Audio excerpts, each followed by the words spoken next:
In the last lecture, you finished up analyzing the last report in your audience part of your Google Analytics section. So make sure that you've ticked those off the list and also that you have noted down the insights. And what you can do in Google Analytics then is close down the audience tab.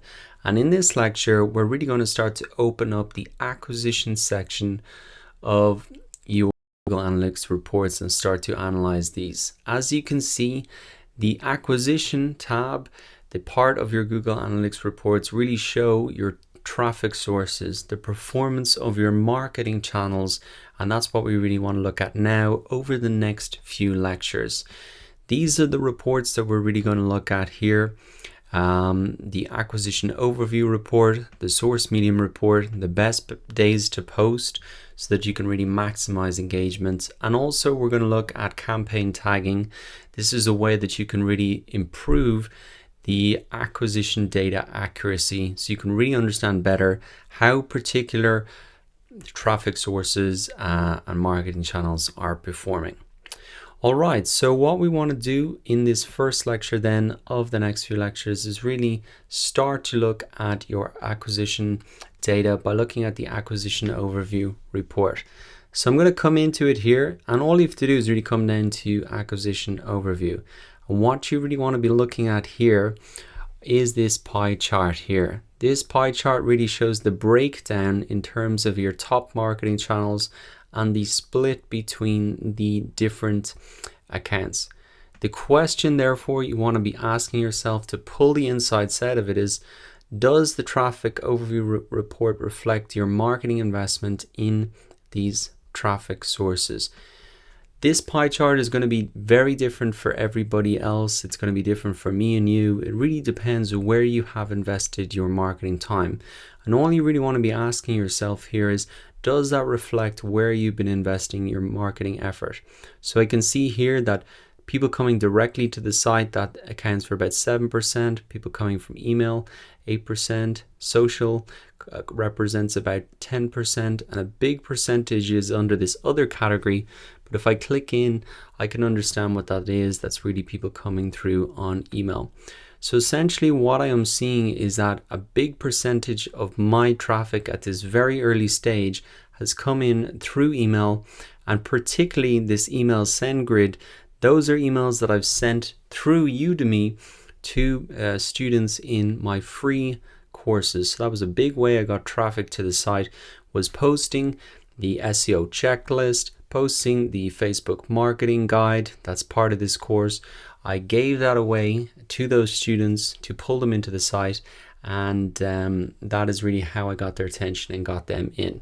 So I'm very happy looking at this, that this represents where I've invested my time. I knew that this was the strategy that was working, and it's really represented here. Now these other traffic sources as well, remember that as your site gets older, this will change a lot over time. So I expect within a month's time, I will be not very dependent on email like that, and these other channels, as I begin to grow my Facebook, my YouTube, my Twitter, that these will start to form much bigger percentages. But going back to our original question here, does the traffic overview report reflect your marketing investment in these traffic sources? So I'm going to say yes right now, and that is really a yes/no answer now. Now, the other question you might ask yourself if you're not really sure is, do you really need to better record where you are investing your marketing time and money? And I think, myself included, this is where we can be quite guilty.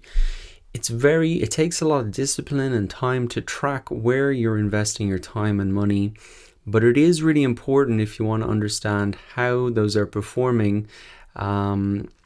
You can take a rough estimate, how much time have I invested versus the payoff there, but also you can start to note down maybe time that you are aligning to these different channels, like an hour, a week, 10 minutes a day, 5 minutes a day. Start to build up a schedule for yourself, and I think you'll be able to measure yourself from both ends much better, up front in terms of the time and the investment versus the actual payoff here. So those are two questions there. I think, do you need to record your time where you're investing? It's always a yes. It's always a bit of a challenge to do this. There's time tracking tools, but maybe even a better way is to set up a more of a marketing schedule and to really define the time that I'm investing into each of those sources.